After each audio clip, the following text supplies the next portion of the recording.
السلام علیکم ورحمۃ اللہ وبرکاتہ۔ بسم اللہ الرحمن الرحیم۔ محترم ناظرین، ایمان اور کفر کے درمیان میں ایک چیز اور ہے جس کو نفاق کہا جاتا ہے کہ بندہ بظاہر مومن ہے، بظاہر مسلمان ہے، لیکن دل میں کفر رکھتا ہے۔ ایسی ایک بڑی جماعت نبی کریم صلی اللہ علیہ وسلم کے زمانے میں بھی موجود تھی جن کو منافقین کہا جاتا تھا، جن کا ایک سردار مشہور شروع میں تھا عبداللہ بن ابی، رئیس المنافقین اس کو کہا جاتا تھا۔ الغرض نفاق یعنی بظاہر ایمان ہو، بظاہر مسلمان ہو، لیکن دل میں کفر رکھنے والا ہو۔ یہ بڑا ہی برا اور بڑا ہی خراب درجہ ہے انسان کی انسانیت کا۔ اس کا کیا انجام ہوگا؟ قرآن مجید میں، احادیث شریفہ میں جس شخص کے اندر یہ خصلتیں نفاق والی پائی جائیں گی، اس کا برا ہونا صاف صاف معلوم ہوتا ہے، اور اس کا کیا حشر ہو سکتا ہے، اس چھوٹے سے واقعے سے بھی ہم اس بات کا اندازہ کر سکتے ہیں۔ ایک موقع پر ایک یہودی اور ایک منافق میں نبی کریم صلی اللہ علیہ وسلم کے زمانے میں ایک زمین کے سلسلے میں جھگڑا ہوا۔ جھگڑا کچھ دونوں میں بڑھ گیا اور بات تصفیے تک نہیں پہنچ پا رہی تھی، تو یہودی نے تجویز پیش کی، کیوں نہ ہم تمہارے نبی حضرت محمد مصطفیٰ صلی اللہ علیہ وسلم کے دربار میں تشریف لے جائیں اور ان سے فیصلے کا اور مطالبہ کریں اور ان کو ثالث بنائیں۔ منافق اور یہودی دونوں تیار ہو گئے اور نبی کریم صلی اللہ علیہ وسلم کی خدمت میں پیش ہوئے۔ نبی کریم صلی اللہ علیہ وسلم نے پورا واقعہ سنا اور یہودی کے حق میں فیصلہ فرمایا۔ باہر نکلنے کے بعد منافق نے اس فیصلے کو قبول کرنے سے انکار کر دیا۔ پھر جھگڑا شروع ہوا۔ پھر منافق نے کہا کہ میں کیوں ہم حضرت عمر کے فیصلے پر میں راضی ہو جاؤں گا۔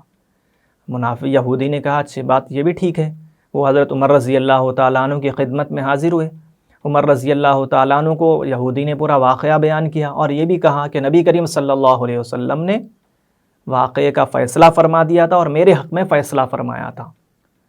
تو حضرت عمر رضی اللہ تعالیٰ عنہ نے پوچھا بات کو کلیئر کرنے کے لیے، کیا نبی کریم صلی اللہ علیہ وسلم نے واقعے کا فیصلہ کر دیا تھا اور تمہارے حق میں فیصلہ سنا دیا تھا؟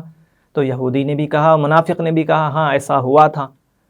تو حضرت عمر رضی اللہ تعالیٰ عنہ نے کہا کہ ابھی بیٹھو، میں ابھی آتا ہوں، یہ کہہ کر گھر کے اندر تشریف لے گئے اور تلوار نکال کے لا کر اس منافق کی گردن مار دی۔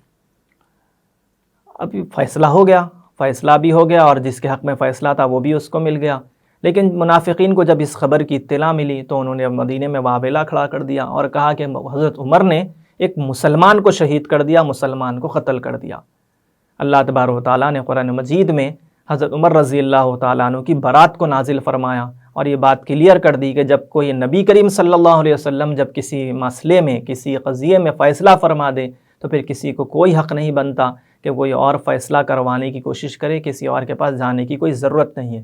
اور جو عمر رضی اللہ تعالیٰ عنہ نے کیا تھا وہ بالکل حق بجانب تھا۔ اس سے یہ بات کلیئر ہوئی کہ جو کچھ مسلمان ہو، کچھ کفر رکھتا ہو، تو ایسی چیز کچھ کام آنے والی نہیں ہے، بلکہ ہونا چاہیے کہ مسلمان کامل ہو۔ اللہ تبارک و تعالیٰ نے قرآن مجید میں بھی صاف کہا ہے کہ پورے کے پورے اسلام میں داخل ہو جاؤ۔ ہم کئی ایسے لوگوں کو دیکھتے ہیں، سننے میں آتا ہے نماز روزے کے پابند ہوتے ہیں لیکن معاملات میں صفائی نہیں ہوتی۔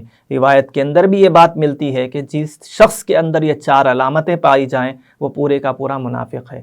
اگر پوری کی پوری علامتیں پائی جائیں، پورے سائنس اور پورے سمٹمز پائے جائیں تو وہ پورا منافق ہے، اور اگر اس کے اندر کچھ ایک آدھ علامت اس کے اندر اس طرح کی موجود ہے تو پھر وہ پورا منافق تو نہیں ہے، لیکن وہ نفاق کی ایک نفاق کی ایک سائن اور نفاق کا ایک سمٹم ان کے اندر پایا جاتا ہے۔ اس کو چھوڑے گا تب تک وہ نفاق کی ایک صورت میں رہے گا، جب تک کہ اس کو چھوڑ نہ دے۔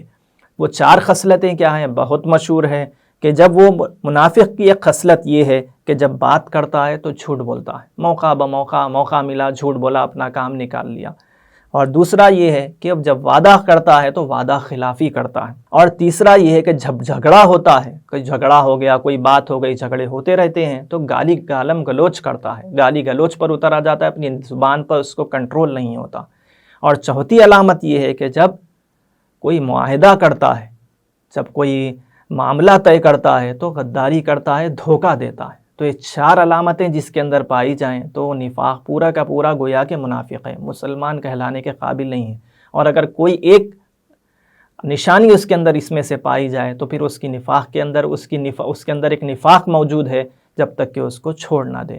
پتہ یہی چلا کہ پورا کا پورا مسلمان ہونا ہے، اور حشر ایسے شخص کا جو منافق ہے، جو بظاہر مسلمان ہے، نظر آتا ہے آدھار پر، ووٹر پر، سب جگہ اس کا نام مسلمان کے طور پر موجود ہے، لیکن دل کے اندر کفر رکھتا ہے یا یہ بری خصلتیں رکھتا ہے، تو اس کا انجام بہت برا ہے۔ روایت قرآن کے اندر یہ بھی بات کلیئر طور پر موجود ہے کہ نفاق جو منافقین ہوں گے وہ سب سے نچلے درجے میں جہنم کے ہوں گے، شیطان سے بھی نچلے ان کا درجہ ہوگا۔ اللہ تبارک و تعالیٰ ہمیں اس بری خصلت سے محفوظ فرمائے، ہمارے ظاہر اور باطن کو مکمل طور پر ایمان سے منور فرمائے۔ اخیر میں درخواست یہ ہے کہ ویڈیو کو لائک کریں، شیئر کریں، اور ہمارے چینل ذات مسلم کو سبسکرائب کریں۔ کسی اور ٹاپک پر کوئی اور ویڈیو بننی چاہیے تو کمنٹ سیکشن میں کمنٹس کر کے ضرور بتلائیں۔ جزاکم اللہ خیر۔